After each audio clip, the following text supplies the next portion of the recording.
வரக்கூடிய தினங்களில் திராவிட முன்னேற்ற கழகத்தின் கட்சியுள் மாபெரும் மோதல்கள் வர இருப்பதைத்தான் இது வெளிப்படுத்துகிறது. உதாரணத்துக்கு சொல்ல வேண்டும் என்றால் 22 எம்பிக்களில் 14 எம்பிக்கள் உதயநிதி ஸ்டாலினுடன் இருக்கிறார்கள். கனிமொழியினுடைய தலைமையை அவர்கள் ஏற்க மறுக்கிறார்கள்.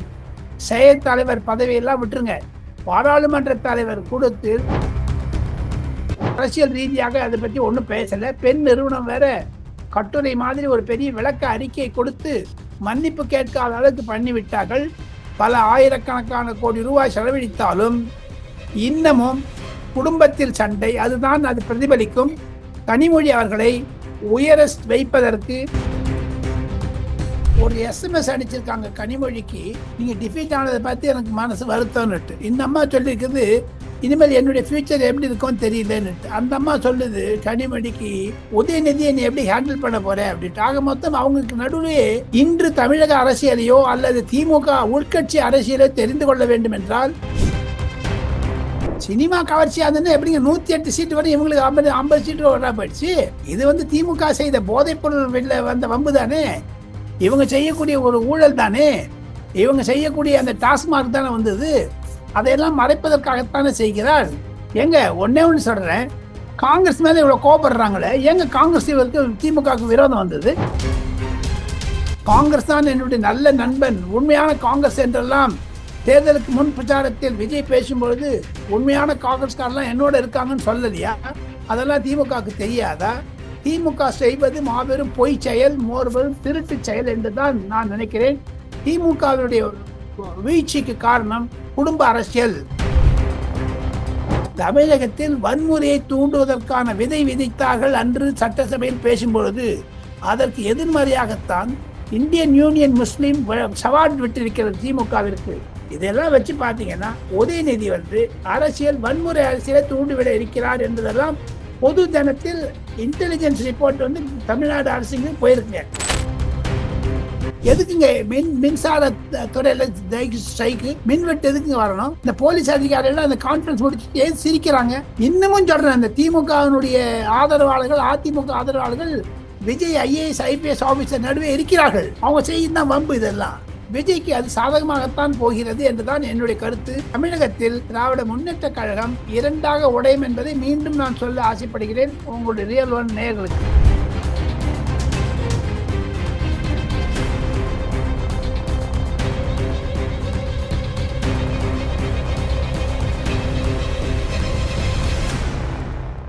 ரியல் ஒன் உறவுகளே, நடுநிலையோடு பொறுப்புடன் செய்திகளை வழங்கி பல லட்சக்கணக்கான மக்களின் நம்பிக்கையை பெற்ற நமது சேனலின் வளர்ச்சிக்கு உங்கள் ஆதரவு தேவை. இந்த ஊடக பயணம் தொடர்ந்து வலுப்பெற திரையில் தெரியும் QR கோட் ஸ்கேன் செய்தோ அல்லது டிஸ்கிரிப்ஷனில் உள்ள வங்கி விவரங்கள் மூலம் உங்களால் முடிந்த அளவு சப்போர்ட் செய்யுங்கள். உங்கள் ஒவ்வொரு ஆதரவும் நமது குரலை இன்னும் பல லட்சம் பேரிடம் கொண்டு செல்ல உதவும். ரியல் ஒன் நண்பர்கள் உறவுகள் அனைவருக்கும் வணக்கம். இன்று நம்மோடு இருப்பவர் மூத்த பத்திரிகையாளர் டெல்லி ராஜகோபாலன் சார் அவர்கள். வணக்கம் சார்.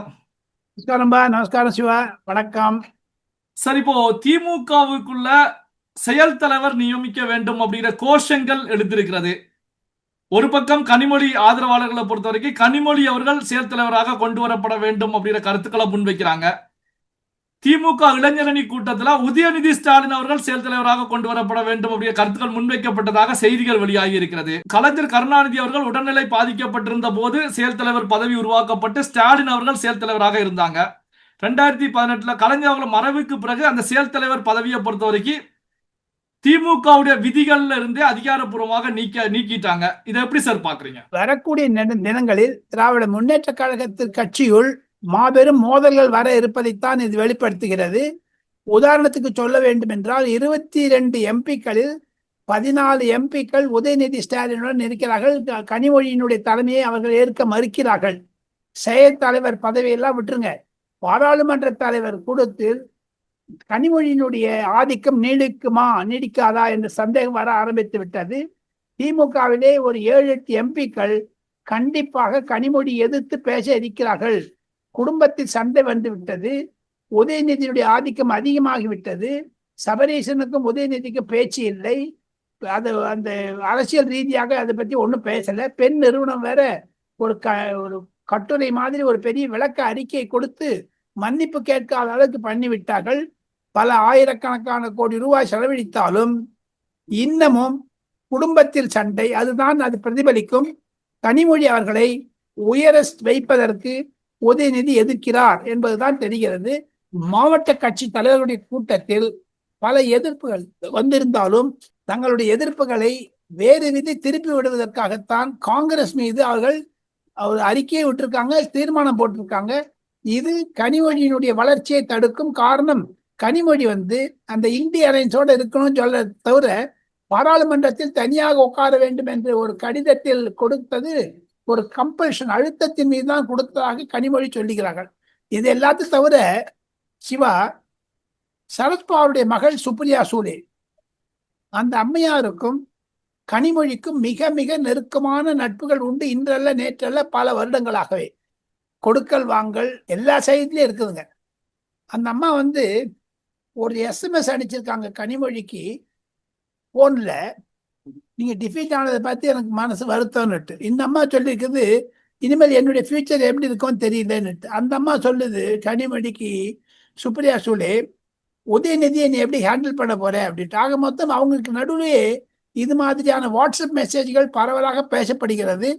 இன்று தமிழக அரசியலையோ அல்லது திமுக உள்கட்சி அரசியலையோ தெரிந்து கொள்ள வேண்டும் என்றால் சுப்ரியா சூலேவை கேட்டாலே சொல்லுவாங்க, அவ்வளவு இன்டிமேட்டா இருக்காங்க ரெண்டு பேரும். அவங்க மூலமாக மகாராஷ்டிரிய தலைவர்களிடம், மகாராஷ்டிரிய பத்திரிகையாளரிடம் சுப்ரியா சூலே சொல்லுவது என்ன என்று கேட்டால், திமுக பிளவுபட்டாலும் ஆச்சரியப்படுவதற்கே ஒரு வருடம் கழித்து என்று. அதை விஜய் அவர்களும் பிரதமர் நரேந்திர மோடியும் திட்டத்தில் கொண்டு வந்தாலும் ஆச்சரியப்படுவதற்கில்லை. அதனுடைய வீழ்ச்சி தான் தமிழகத்தில் சீக்கிரமே சுறுசுறுப்பாகவே பல போராட்டங்களையும் பல இடையூறுகளையும் திராவிட முன்னேற்ற கழகம் வேர்ப்பிருக்கிறது விஜய் அரசாங்கத்திற்கு என்பதுதான் என்னுடைய கருத்து. திமுக இரண்டாக உடையும், அப்படித்தான் நான் கிடைக்கும். சிவா சார், ஸ்டாலின் அவர்கள் சற்று முன் பேசும்போது என்ன தெரிவிச்சிருக்காங்க அப்படின்னா, தமிழகத்துல 2026 தேர்தலில் திமுகவுக்கு எதிரான அலை எங்கேயுமே வீசல, ஒரு சினிமா கவர்ச்சி அலை தான் சினிமா நடிகரை வெற்றி பெற வைத்திருக்கிறது அப்படின்ற கருத்துக்களை முன்வைக்கிறாங்க. இதை எப்படி சார் நீங்க பாக்குறீங்க? சினிமா கவர்ச்சி அதுன்னு எப்படிங்க 108 சீட்டு வரை இவங்களுக்கு 50 சீட்டு வரா போயிடுச்சு.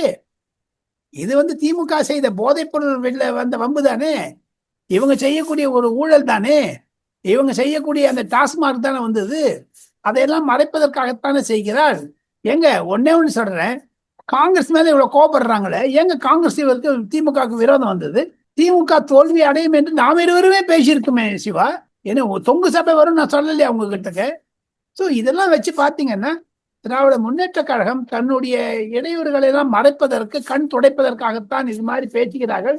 பிரதி தினமும் ஸ்டாலின் அவர்கள் பத்திரிகைகளுக்கு சொன்ன மாதிரி பேச ஆரம்பிச்சுன்னா அது விஜய்க்கு தர்ம சங்கடத்தை ஏற்படுத்தி நடத்துறாரு. ஆனா விஜய்க்கு அது சாதகமாகத்தான் போகிறது என்றுதான் என்னுடைய கருத்து.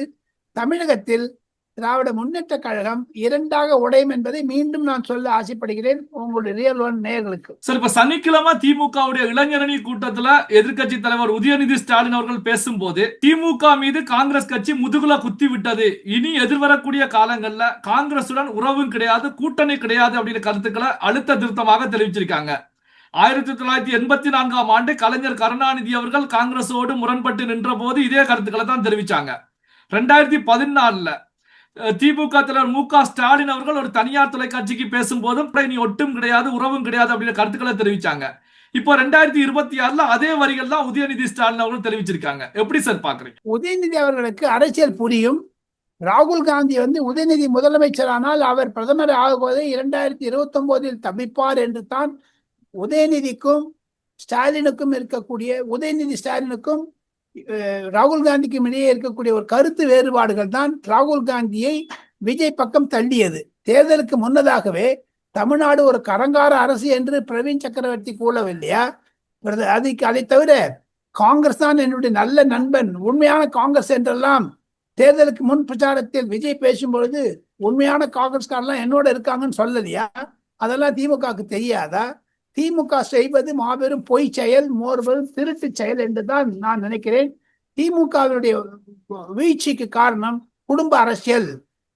அவங்க கவர்ச்சியே கிடையாது, வீழ்ச்சிக்கு காரணம் குடும்ப அரசியல் தான். விஜய் அவர்கள் ஒன்னும் இல்ல, கிளீன் ஸ்டேட்ல ₹1 செலவுக்காக ஜெயிச்சிருக்காங்களே சார். எவ்வளவு ஆயிரக்கணக்கான பட குடும்பத்துல விஜய் இருந்தாலும் எனக்கு ஓட்டு போடுங்க உங்க தாத்தா பாட்டிக்கெல்லாம் சொல்லுங்கன்ற மாதிரி ஒரு சோசியல் மீடியால பண்ணினதுனால ஒரு இயக்கம் பெரிதாக ஆக்கியது. அவருக்கு கிளைக்கழகங்கள் இல்லை என்றாலும் பூத் ஏஜென்ட் இல்லை என்றாலும் பொதுமக்கள் அள்ளி அள்ளி வாக்களித்திருக்கிறார்கள். 1,85,00,000 பேர் வாக்களித்திருக்கிறது சாதாரணமான விஷயம் அல்ல.